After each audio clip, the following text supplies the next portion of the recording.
This is Autoline Daily, the show dedicated to enthusiasts of the global automotive industry.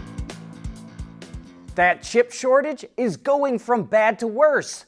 Yesterday, Germany's lobbying group for the auto industry warned that automakers are only days away from having to shut down production. Volkswagen says its main plant in Germany will continue production next week, but it may not have enough chips beyond that. And now the Japan Automobile Manufacturers Association is warning that it faces, quote, serious chip shortages and that it's working with automakers to secure supplies.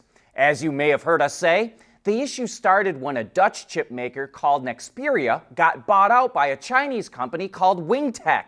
The Trump administration then warned the Dutch that the Chinese were planning to move operations to China, so the Dutch government took the company over.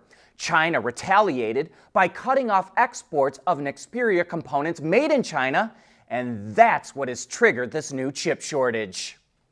Several automakers reported Q3 earnings, and there's some surprises, both positive and negative. Let's start in Austin, Texas, where Tesla sales were up strong, both year over year and month over month. The company sold nearly 500,000 units, and that helped boost overall revenue by 12%, coming in at $28 billion. But its operating expenses shot up 50%, and that dragged down earnings. Its operating profit fell 40%, and its net profit was down 37%.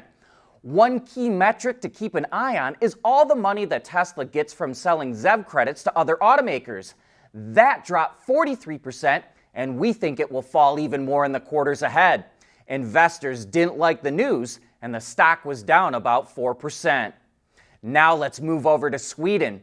You may remember that back in April, Volvo fired its CEO and brought back his predecessor, Håkan Samuelsson, out of retirement. Well, it looks like he knew which levers to pull because investors were wowed with the results. Volvo's stock price went soaring 40% in one day. The company's sales and revenue were actually down 7%, but its EBIT shot up 10% and its net profit inched up 2%. Its EBIT margin was over 7%, and that was far better than analysts expected, which is why the stock did so well. But there are danger signs ahead. Cash flow was negative, and that's not healthy for any company. And now let's slide down from Sweden to France, where Renault posted some of its Q3 results. It sold over 529,000 vehicles, up almost 10% from a year ago. That drove its revenue up almost 7% to more than 11 billion euros. Renault doesn't release full financial data until the end of Q4, but what it did release are pretty good numbers considering the tough time the European auto industry is going through right now. However, it wasn't enough to thrill investors, and Renault stock was down almost 2% on the news.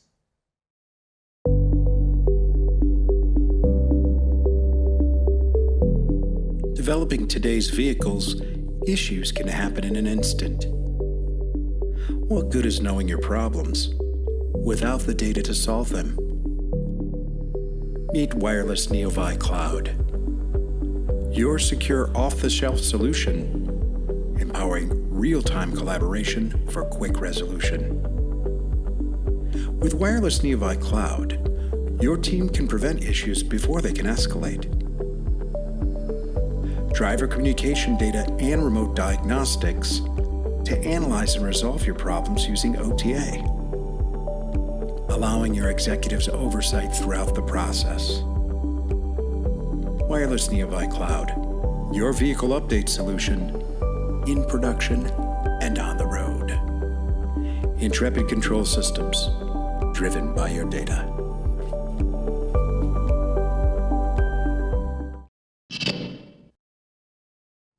GM is going to launch an all-new electronic architecture for both electric and gas-powered vehicles starting in 2028, which will lead to a number of advancements.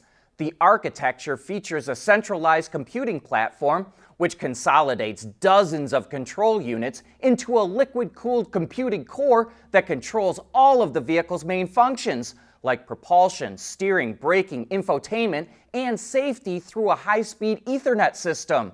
A source tells Autoline that GM will now do most of its own validation work in-house for things like suspension and brakes because sensors and control units for those systems have to be able to communicate properly with the new computing core, which is all being controlled by the company. But GM claims it will be able to deliver 10 times more software updates, faster connectivity and infotainment, and eyes-off driving. That piece of tech will launch on the Cadillac Escalade IQ in 2028 as well, or as I like to call it, the Escaladic. It will use a roof-mounted LiDAR, radar, and cameras to perceive the environment around the vehicle, and turquoise lights indicate when it's operating in eyes-off mode. Although we will note that only California and Nevada currently allow Level 3 systems for private owners to operate on roads, but that could change by 2028. Before this new architecture launches, GM will also launch a new AI voice recognition system next year that's being powered by Google Gemini. But it says it plans to develop its own custom-built AI for vehicles that will come out in the future, which will likely be powered by the new electronic architecture. However, the company says it will all be connected by OnStar, and we believe that will mean more payments and subscription services for all these connectivity features to work.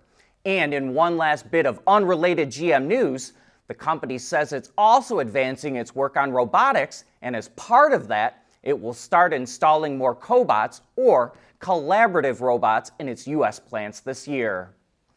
Stellantis' partnership with Leapmotor could expand in new and interesting ways. The deal currently allows Stellantis to build and sell Leapmotor vehicles outside of China. But now a report out of Germany says that Opel, which is part of Stellantis, is considering selling a rebadged version of Leapmotor's B10 model in Europe starting next year. The compact electric SUV is currently being imported to the region from China with a starting price of just under 30,000 euros.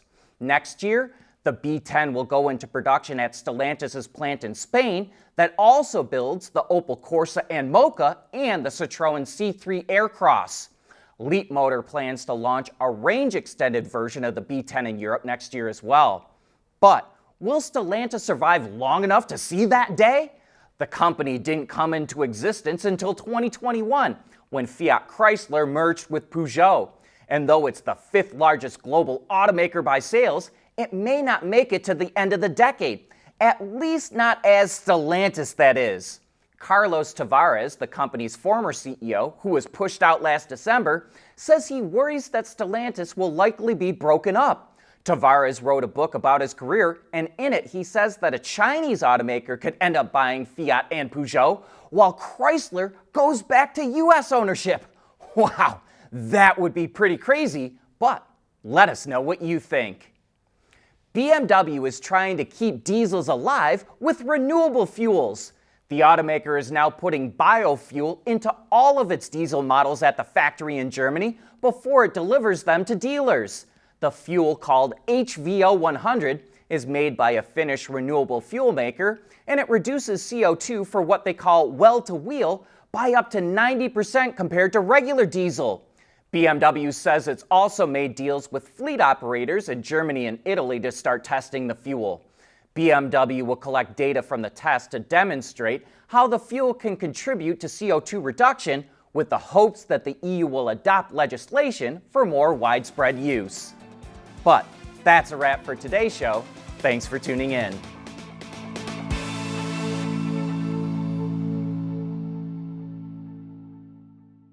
Autoline Daily is brought to you by Bridgestone, solutions for your journey, CSP, the Composites Solution Partner, Intrepid Control Systems, over-the-air engineering, boost your game, and thanks to the following YouTube and Patreon members.